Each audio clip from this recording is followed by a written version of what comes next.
the inability to accept that there are no comparables, meaning everything is the same, is the real cause of suffering. Mental, psychological, leading to physical suffering.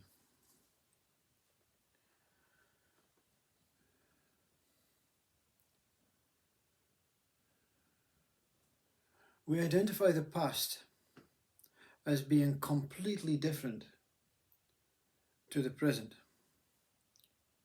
And we identify the future as being further in differences from the present, and therefore a wider division between the past. Future and present are the same. There is no comparisons. The mind that wants to make comparisons is the mind that seeks, searches, wants, needs to find something better than what is taking place in the present.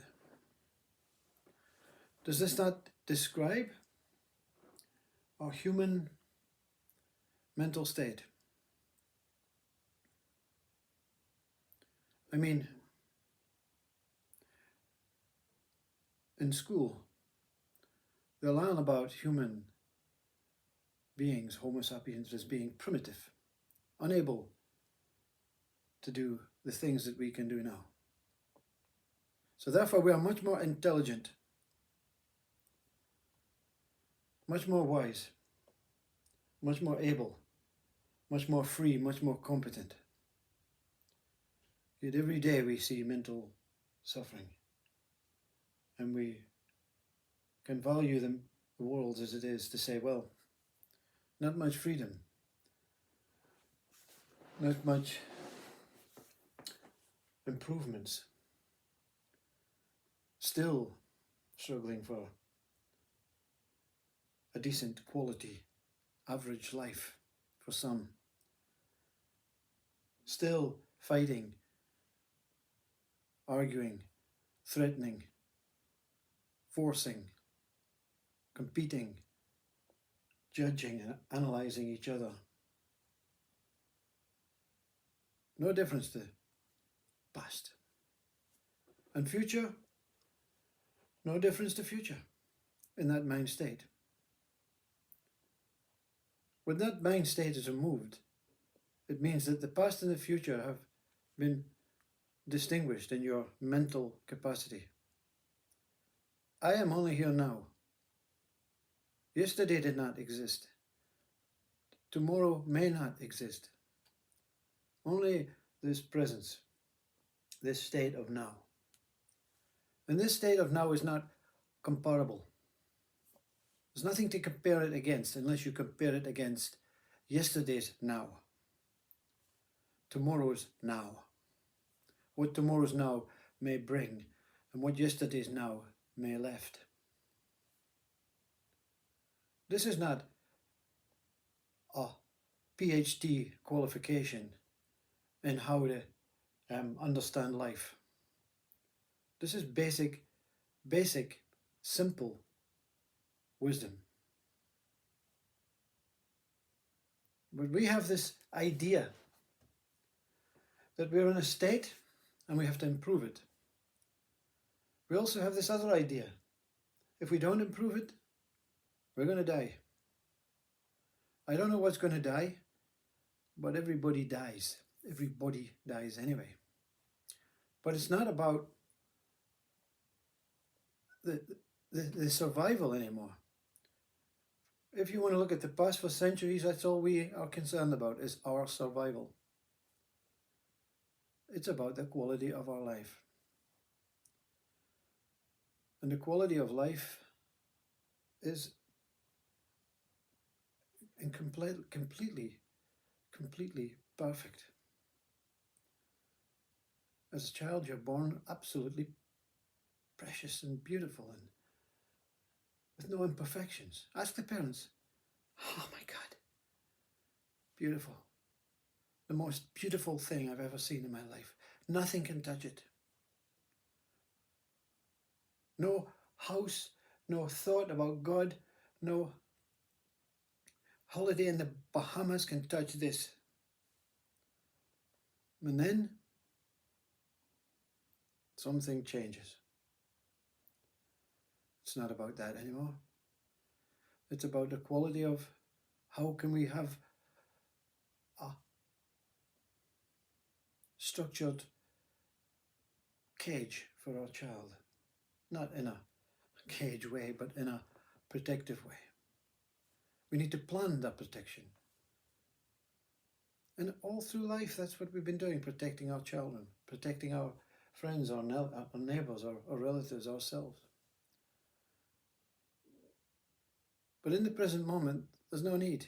Everything is absolutely okay until something takes place, until some event that is close to you, that touches your very soul, your very heart, your very being, your natural, instinctive being, human state. Someone gets ill or dies. But we now have this inbred way of thinking, if I lose my pencil, it's the end of the world because it's my bestest pencil, it's my bestest shoes, it's my bestest thought, it's my bestest flower, it's my bestest car, it's my bestest friend. Not meaning an illness, and he doesn't want me anymore. He's got some other friend. What's going on? My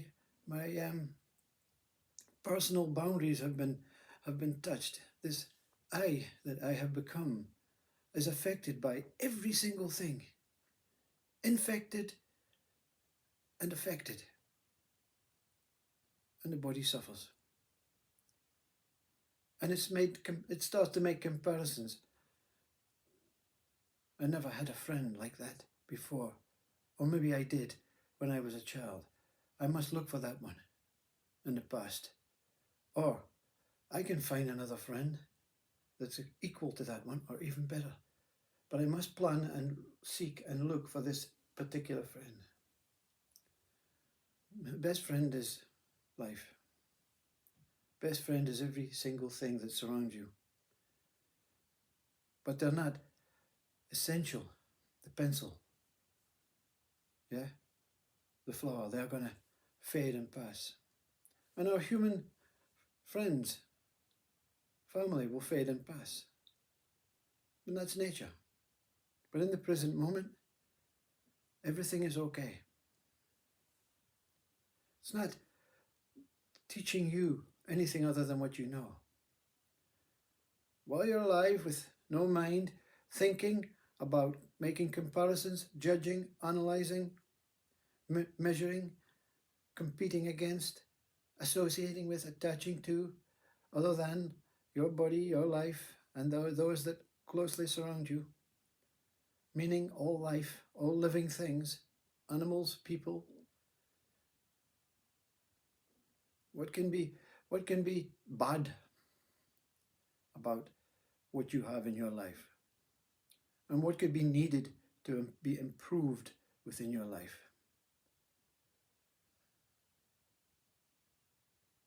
Only the quality of your thoughts. And when they are allowed to be seen as a passing adventure, a passing imitation of what the universe is thinking about itself. Thoughts belong to the universe. They don't belong to you until you accept them and take them on board and make comparisons and choices and take actions that affect other human beings. The universe feels guilty and it sends down its consciousness to apologize. But you're not willing to forgive the universe, to forgive the mind of consciousness. You want to keep looking at past and future when consciousness is here and now, in the present moment. That all that I've been enlightened talk about. There is nothing other than I am here now. Be here now, the power of now, in the now, non-duality, all these terms are speaking about that what is truly taking place. The rest, stuff. Namaste.